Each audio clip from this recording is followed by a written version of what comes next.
Hello there. Welcome back to my channel. I hope that you had a chance to look at part one on the symptoms and the signs that you are living from a people-pleasing identity. And just to do a quick recap, I talk about the trauma-informed identities as well as many other things on my channel, mother-father wounds, mindset, your subconscious mind, and how to break toxic patterns and cycles that have been keeping you stuck. Which those toxic cycles and patterns you learned as for survival as a child, but as an adult, you're realizing it's not working, right? And so my name is Jennifer Jones. I am a life purpose coach for the Renewed Soul Coaching. Please go through my page and there's some information where you could follow me on social media. You could see how when I go live on TikTok, I also have digital products for purchase and also a free trauma identity assessment if any of this, what have said before and saying today resonates with you. My purpose and my goal in life is to help women's primarily break toxic cycles and patterns, get them unstuck, and walk in their true identity so they can help not only themselves, but other people. And so we all have a story. We all have a history. We all have trauma. Most of us do. And we all have pain points, right? The problem is that we learn at a young age to, because our subconscious mind is being formed between in utero, even till the age of 7, it's fully formed. Most studies show that we learn how to show up in the world. So if you grew up in an abusive home, if you grew up in a chaotic home, if you were essayed, if you maybe had a bullying sibling, whatever that was, in order for, and it didn't feel good, you felt the fear, you felt the threat, right? Because the root is fear. When did fear first come in? Or when did you first lose your freedom? So whenever that happened, then you start living from um, a fractured trauma-formed identity. And I teach on the 7 trauma-formed identities, which are people-pleasing, performance identity, validation-seeking identity, self-abandonment, masked identity, the victim identity, and control. Okay. And because this, you learn this to survive at such a young age, and most people don't do the work to get to the root, right? Think about that. Your little brain, your 7-year-old brain that's now fully formed, is now leading and guiding you as an adult, right? We live 95% from our subconscious mind, 5% from our conscious mind. If your subconscious mind is fully formed by the age of 7, you are giving love, receiving love, showing up in the world from that little child's brain. And it's not until the work that I do is going back to the root of when you first believed that you weren't these things, where fear entered, and when you begin to lose your freedom. Okay. And once you get to that root, and I'm not saying relive the traumatic experience, but get really, I take you on this journey of getting back to that root.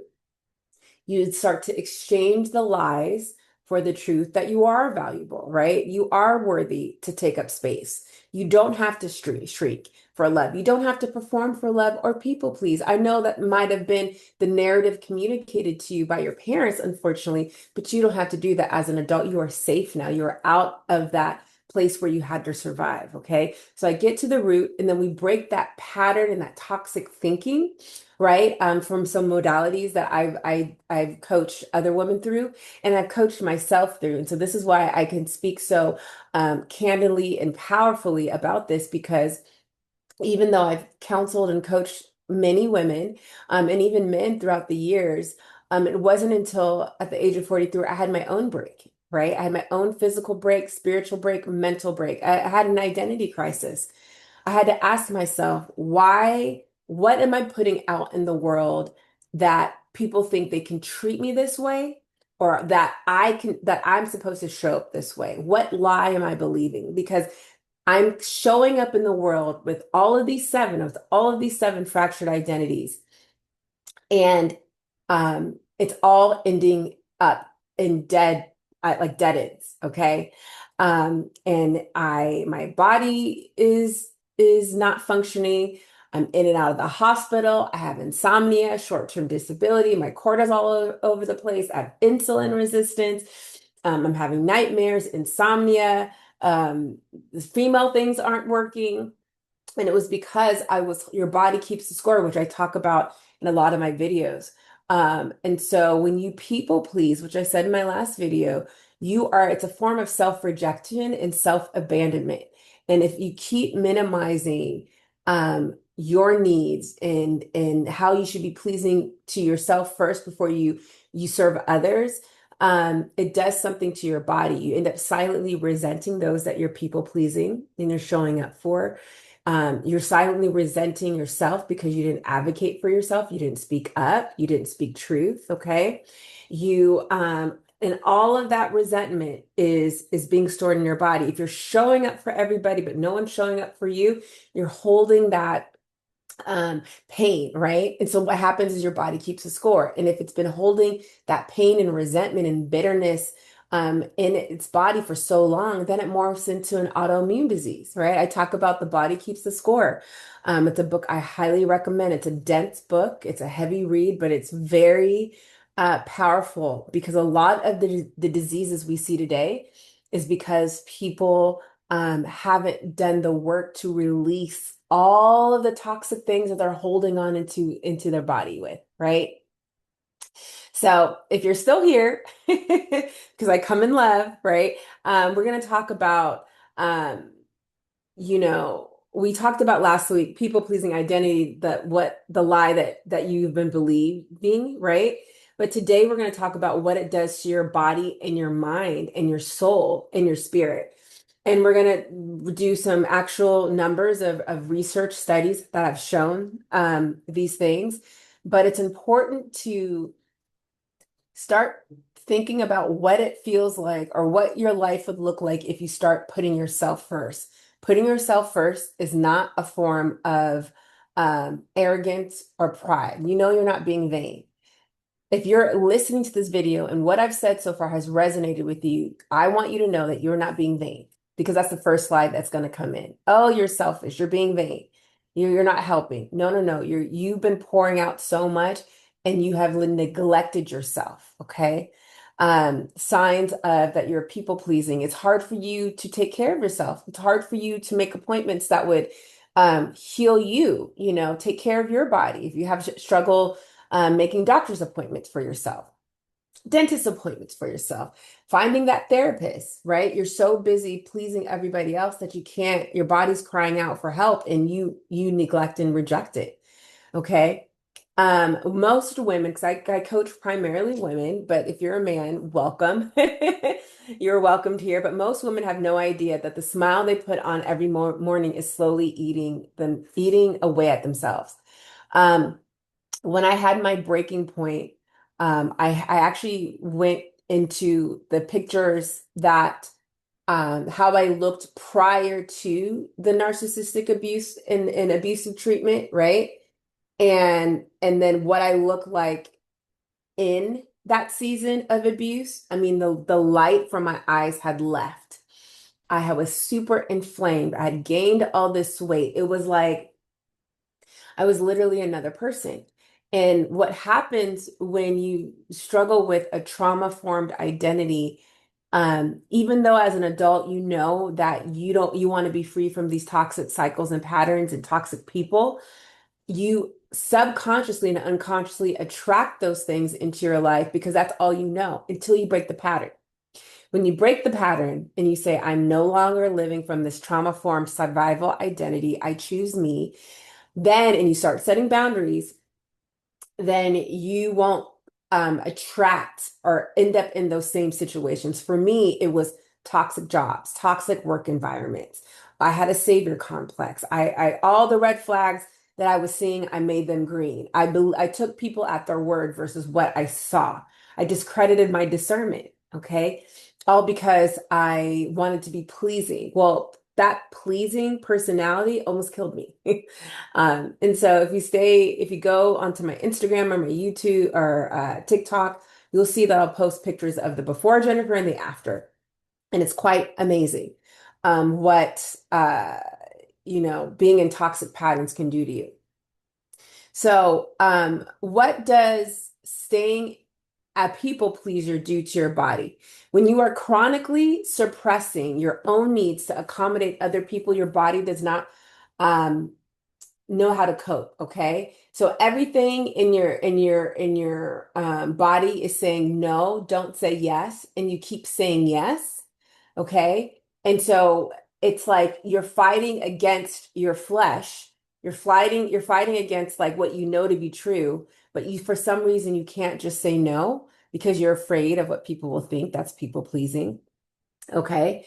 Um, and so it starts to store that resentment that I should have advocated for myself and I didn't. It starts to store in your tissues and in your gut and in your immune system. So when I was at the height of this, again, because been living my life this way for almost 43 years, my body was like, absolutely not. No more. I was getting sick. I was getting colds left and right. I couldn't digest my food. I was carrying on so much stress because I was people pleasing that my stomach was ballooning. I don't know if that is resonating with any of you. My hormones were all out of whack. I couldn't sleep, like I said before. So statistics show chronic people pleasing activates the body's stress response system. So if you lived in a fight, flight, freeze, or fawn response, right, from childhood, and that's now your identity, you don't know anything different.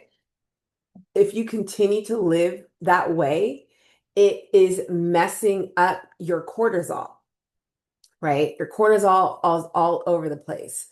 40% of people pleasers are more likely to experience chronic pain because of unspoken resentment and suppressed emotions. They have to go somewhere until they go into your body, okay? Long-term self-silencing, because that's what people pleasing is. You are silencing yourself. You're saying, I refuse to advocate for myself in this situation. I refuse to have a voice. I'm going to shrink myself. And you are actually self-silencing. It is chronically linked to autoimmune disorders, chronic fatigue, because you have to be, you're on all the time. And your body's like, I can't. Chronic fatigue. I had chronic fatigue, adrenal exhaustion, and even gastrointestinal dysfunction. So if you're having problems digesting food, and you keep going to the doctor and they're like, well, there's nothing wrong with you. No, it is. What is wrong with you is that you've been people pleasing because it's all linked. Like your stomach is the seat of your emotions. So you're absorbing all of that into your body. And so your body begins to bloat. I had a lot of gallbladder issues for a season. I felt like something and someone was stabbing my gallbladder, and I thought I had to get my gallbladder removed. And then I went to the doctor and they did CT scan, they did all the scans, and they were like, nothing's wrong with your gallbladder.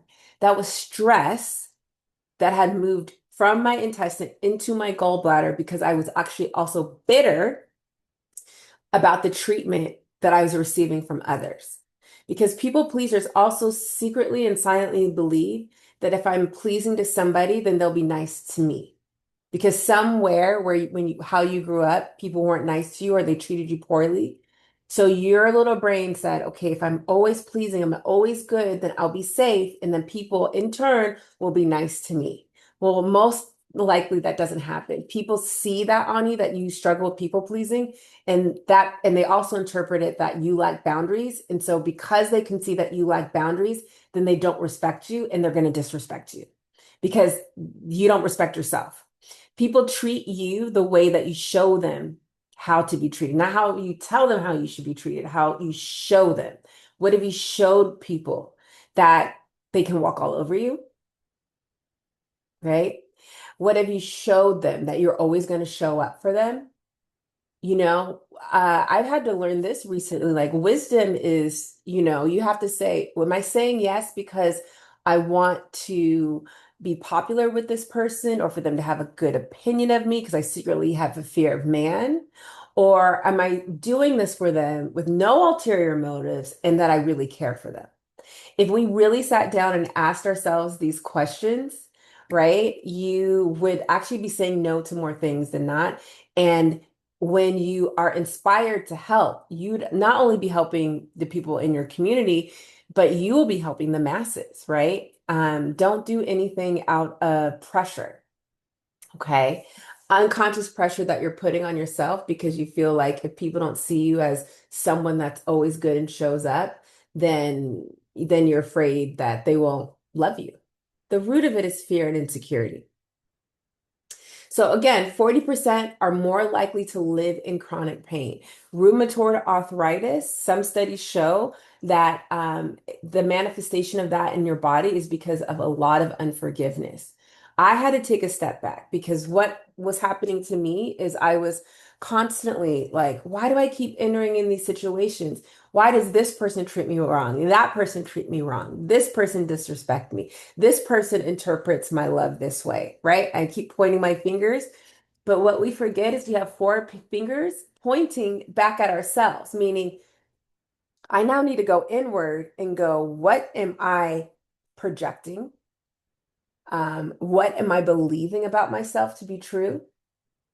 Why am I people pleasing? Right? Because every time I people please, I'm exhausted. I'm doing it out of um, an energy that I actually don't have, right? I'm doing it out of my flesh. Why do I feel like I need to people please? Why am I so insecure about saying no? I had to keep going like this. And once I started doing that work, I also realized, wow, I actually secretly resent these people because they took advantage of me. Well, no one can take advantage of you, like, unless you allow them to, right? Well, then why did I allow them to? Because you didn't want to be seen as a bad friend if you told them no. Because people are going to see how far they can go with you until they say no, right? And so, and saying no is such an empowering word. It's not a bad thing. Saying no is you're saying, I'm not self-silencing. Actually, this weekend, I can't do that for you because I actually had scheduled on my calendar that I was going to go to the beach, right? Or I can't, for me as a former event planner, I did a lot of corporate planning, but there was a season that because my friends noticed that I had a gift to plan events, that I was everyone's baby shower, bridal shower, all of these things. And there was one time where I was like, I should have said no because now I'm resenting, I'm exhausted, I'm working more for this shower than I have capacity for. Okay.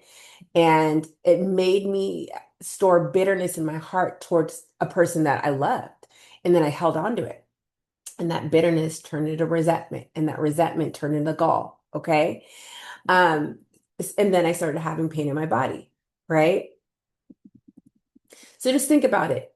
If you've been in a fight, flight, freeze, or fawn response that you formed as an identity as a child, right, for a long time, and the identity you know to be safe in the world that you want to live from is people pleasing, which you might be saying, oh, I'm just humble, right? No, you're lying to yourself. You know who you are behind closed doors when no one's watching.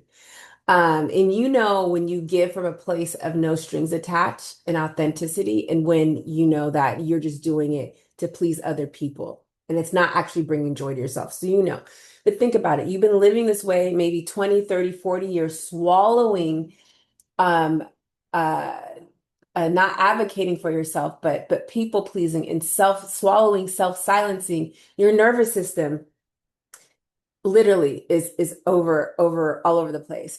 Your sympathetic system, the gas pedal of that stays completely on. Your parasympathetic system has like the brake pedal, like, okay, this is I got to pull back. But if your body is constantly saying, okay, this is how I'm showing up in the world, this is how I'm going to show up in the world, it's silently killing you. Your cortisol is all over the place. Your adrenaline is all over the place. And if it keeps this pattern going on a cycle over and over again, then your body's going to give out. And that was me. I had PTSD. I had PTSD and CPTSD from childhood, but because I didn't know I was living from a trauma-formed identity, I was unconsciously attracting situations that would keep replaying and reopening that wound, right? So I knew in my head, that's toxic. I don't want to do that again. But then I would go right back into that same situation, whether it was a different state, a different city, a different county, a different job position, a different friendship or friend group. I kept running into this pattern because I didn't know. Your body keeps a score of literally every conversation you've had, every experience that you had, whether it's good or bad, every moment where you were accepted and abandoned or rejected. Your body holds on to that. Your tissue remembers, your brain never forgets. Okay. So what it does to your mind, people pleasing, you're rewiring your brain. Okay. Your mind is a part of what you think, it decides and its processes, right? And so 95%, we live 95% from our subconscious mind. Our subconscious mind is fully formed, majorly formed by the age of 7. 7. Think back to when you were 7. Think back what happened to you in utero to the age of 7. Just think about it. And your brain is going, okay, I have to people please. Maybe you had amazing parents, but there was a teacher in school that was really hard on you, right? That rejected you, that you just so wanted their love and affirmation. So that communicated to you maybe at 6 years old or 5 years old that you needed people please. Maybe you were bullied, right? On the playground. I remember I was bullied. I had this memory of, I think I was in daycare and this little girl was bullying me, and it didn't feel comfortable. I didn't know how to stand up for myself because I grew up in a house that was filled with so much anger and yelling and screaming that I would just shut down. And so my little brain interpreted it as, in order for not to be bullied, I have to people please. When you people please, you silence yourself, like I said before, but then you also minimize your own mind. You're saying your mind, your true mind is saying abort or alert or don't take this or put up with this. But because you don't want to have that feeling of being uncomfortable, you people please. Okay. Chronic people pleasing reshapes your mind, right? And you actually keeps you fully being connected with yourself, especially as women. You disconnect from who you are. And so a way this can show up also as an adult is maybe you're people pleasing in a relationship because you're afraid that if you confront the things that you don't like, then the person's going to leave, right? When growing up in a very chaotic, stressful home environment, I linked disagreement with fighting, fist. Okay. So because that's what I believed as a child, how that translated as an adult is I'm avoid all confrontation. Okay. When confrontation breeds growth, it helps relationships go deeper. I became very passive aggressive. And then I sucked and held all these things in that were hurting me and paining me. So I suppressed my emotions, which is unhealthy because then it was being stored in my tissue in my body. Um, so it caused me to feel anxious. I had panic attacks, depression. I would remove myself. I would internalize so much what people were doing or not doing, or how I people pleased and I didn't get the outcome that I wanted, right? Because another form of people pleasing is you're controlling that. You're secretly controlling that. Then I would pull away and become really depressed. Maybe your brain gets foggy. You can't remember certain things, right? This is what happens when it's stored in your mind. Women who chronically self-silence to maintain relationships are significantly more likely to experience clinical depression, right? And actually shows there's statistics that show that there are 2 to 3 times more likely to be diagnosed as clinically depressed, people that people please, right? Because you're waiting for someone to please you. You are waiting to all that you pour out for it to be reciprocated. But if you're pouring out with an ulterior motive, okay, and you really don't want to do it, you're never going to get what you think you should have. Okay. And that's why it's important to start learning how to put yourself first. A simple exercise would be like, what do you want to do today? Self, how should I spend my day? I know there's people that I think there might be depending on me for something or expecting something from me, but I actually don't want to do that, and reason. Ask yourself, and what would you like? I had to say, Jennifer, what would you like to do today? As someone who counsels and mentors, I have to put a boundary. I can't talk to you today. I love you. God bless you. I know that you will figure this out. Let's get time on the calendar where we can talk, right? Um, Because before I used to just make myself available to everybody all the time, and it was depleting me. People who chronically suppress their needs to accommodate others, chronically suppresses their needs, their own needs to accommodate others, experience significantly higher rates also of burnout because they lack boundaries. So I don't know if that was you. There was a job that I had. It's not stated that I needed to work 50, 60 hours a week, but somehow I told my brain that I needed to work 50, 60 hours a week, and I was burned out because I was trying to be pleasing to an organization. Okay. People pleasing. Another statistics, you become very hyper vigilant, constantly scanning rooms, reading for emotional cues. Um, it does over time mess with your prefrontal cortex, and it's hard for you to make a decision. That part of your brain that would make an executive decision starts to diminish because you're too focused on people pleasing. You're hyper vigilant. And it's messing with your being emotionally regulated, right? And so again, this is a trauma formed identity that you're living from. It's trauma. It's trauma. So ask yourself, is it hard for you to make a decision? Are you extremely indecisive because you want to please people, right? People ask you, what do you want for dinner? I don't know. What do you want for dinner? I don't know. What do you want? What do you want? And why are you afraid to say, this is what I want? If I'm meeting someone for coffee, if you don't want to go that far out, say, that's actually too far for me. Can we come a little closer? What is the problem with you saying that, right? So because when I was doing research and also walking myself through my own self-healing and journey, and I was asking myself, why do I people please? Like, what is that? Right? It's a form of self-abandonment. And if your needs as a child were not met, my parents worked really hard. They both had full-time jobs. We lived in a beautiful house. I had a lot of material things. Okay. I never went without food. And I not only had just material things, I had really nice material things. Christmas, I had a lots of gifts and toys. However, the house was a shell of a lie because behind closed doors, late at night, my mother was being physically abused. Behind closed doors, late at night, my dad was sneaking to his car getting wasted.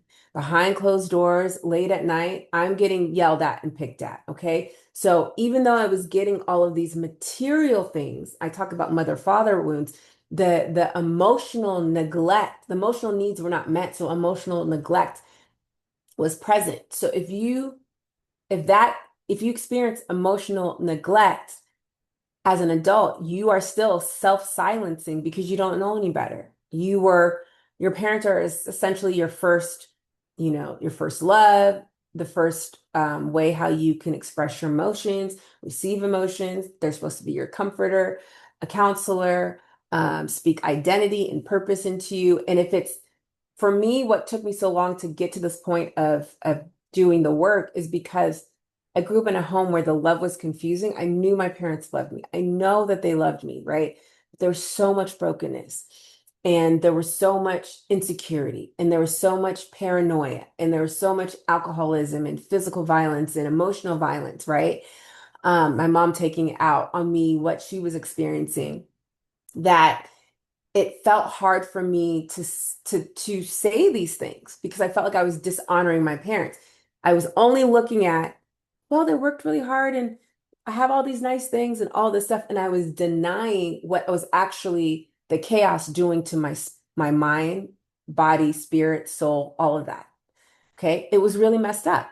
It was really breaking me down. Okay. And also my siblings. Right. And again, we all have stories. It's not to shame our parents or anything, but it's good to get back to the root as to when these things came in. Right. And a lot of it has come in through how we grew up. Um, or maybe one traumatic event. Trauma can be one big event or a multiple of smaller events happening over and over again. Maybe you lost a parent at a young age. That's trauma. Okay. And they were perfect. They were a great family, but it's trauma. It shifted a dynamic in your household. So now you're like, okay, well, who am I now that this parent is gone? Okay. So it's important that we get to the root. The brain has trained us to look outside of itself for safety because looking inside of ourselves was never safe. I never felt safe growing up. Um, some of you might have brain fog. That was me. Short-term memory loss is a form of PTSD. It's a response to it.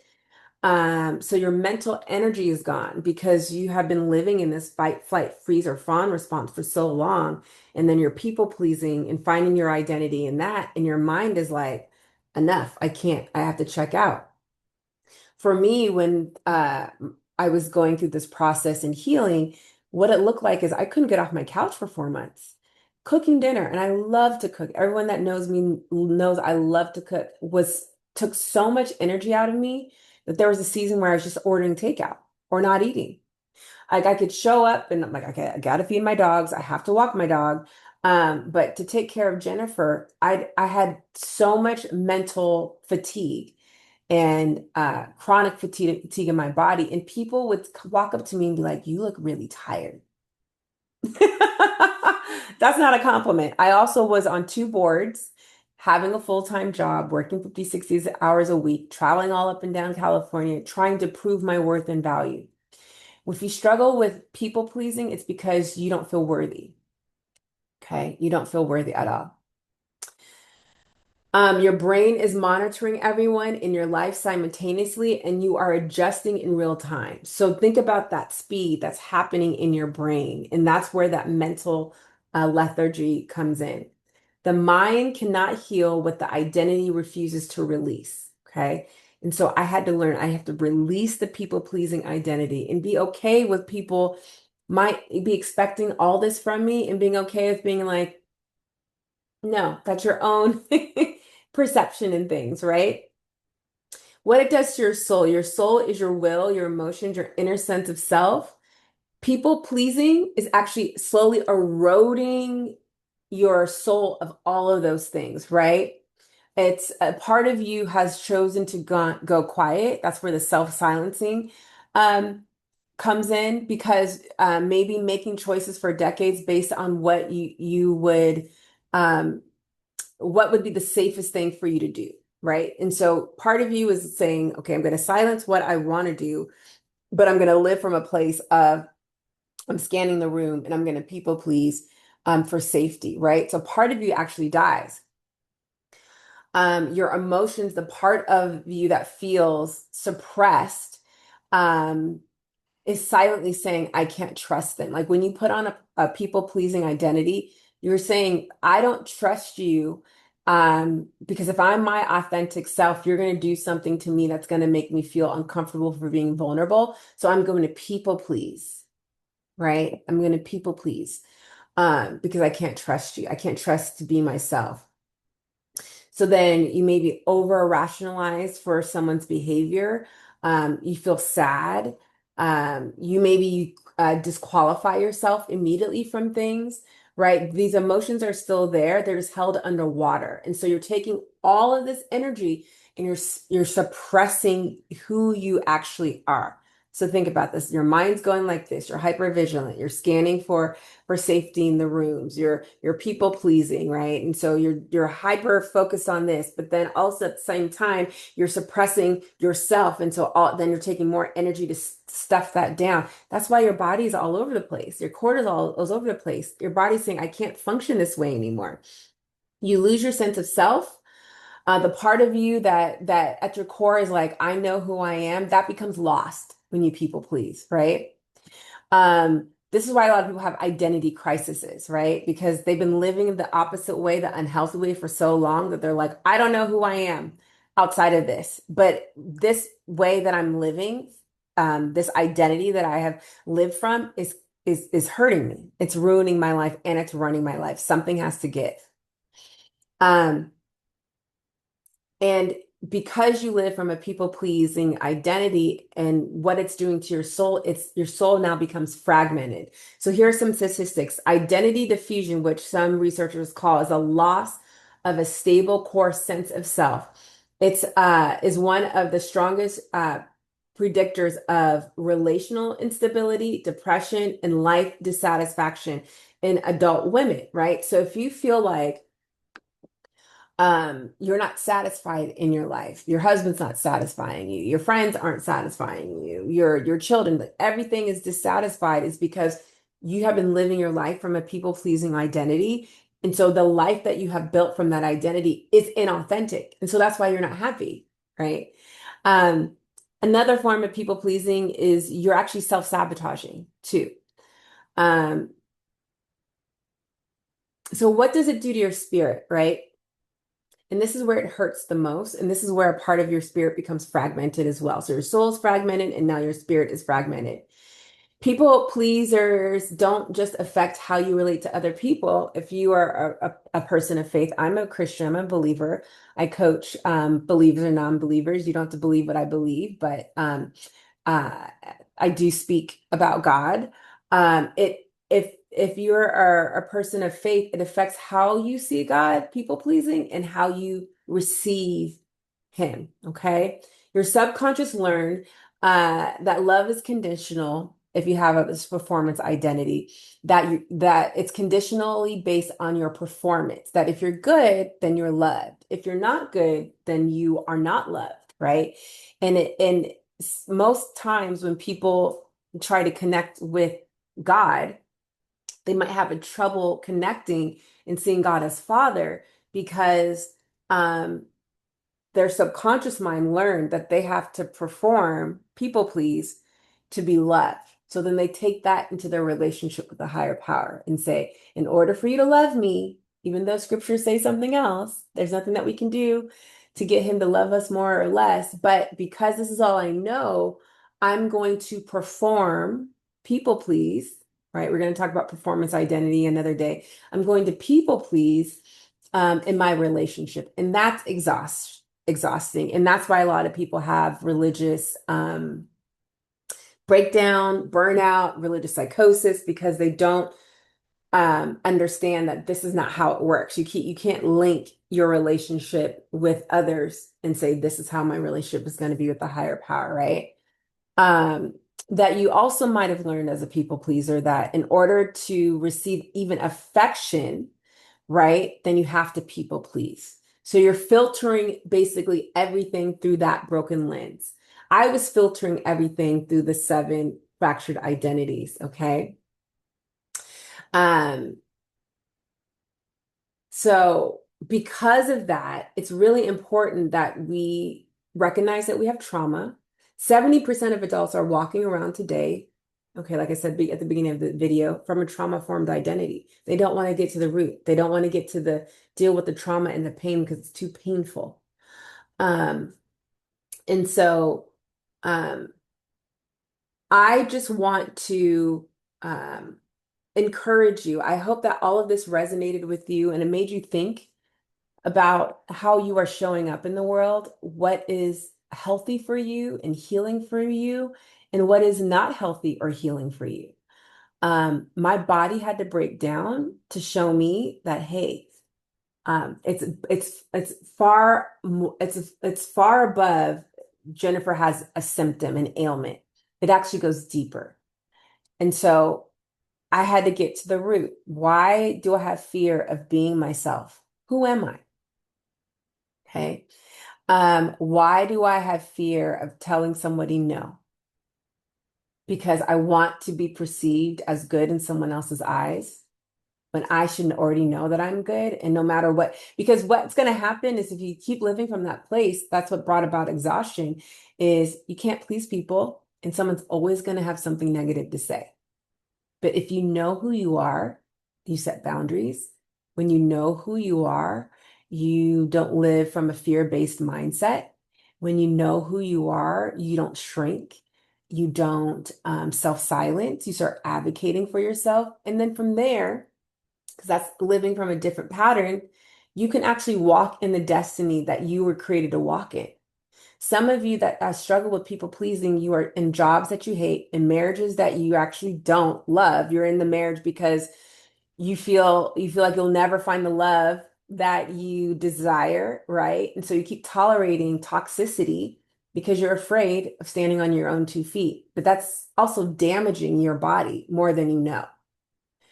Um, you refuse to remove the unhealthy filter so you can have that healthy filter come in. Okay. So it's really important that you just take this assessment. Also, download my free trauma-informed identity assessment, which is in the show notes description of this video. But once you start getting to the root and saying, I actually don't need to tolerate this. I'm worthy of love. I'm worthy to be loved. I'm worthy to be loved, all of me, where I don't have to perform, I don't have to people please, I don't have to do all of these things. I'm worthy because who I am is great. Do we all have stuff? Absolutely. Everybody has something, right? Um, but you have to be kind to yourself and start celebrating your idiosyncrasy. Start celebrating the things that you feel shamed and you want to hide. Start putting it on display. And the women that I have coached and worked with, they have left toxic jobs. They have started new businesses. They have left unhealthy relationships, unhealthy friendships. They've taken a year off and gone on sabbatical so they could begin to do the healing. They found their identity in who they are and not in what they did, or how they pleased other people. And they started to walk in freedom and authenticity. So I have, if you're just watching this, it is June 2026. And July, I do have a women's cohort um, for 30 women we're doing the deep work for 12 weeks on Zoom. And then I'll send you what the roadmap so you can start living from different patterns and healthier patterns and cycles. If you want that information, you can click the profile in the bio and find out. But stay tuned. We're going to talk about the performance identity next. And I really hope that this resonated with you. Take care.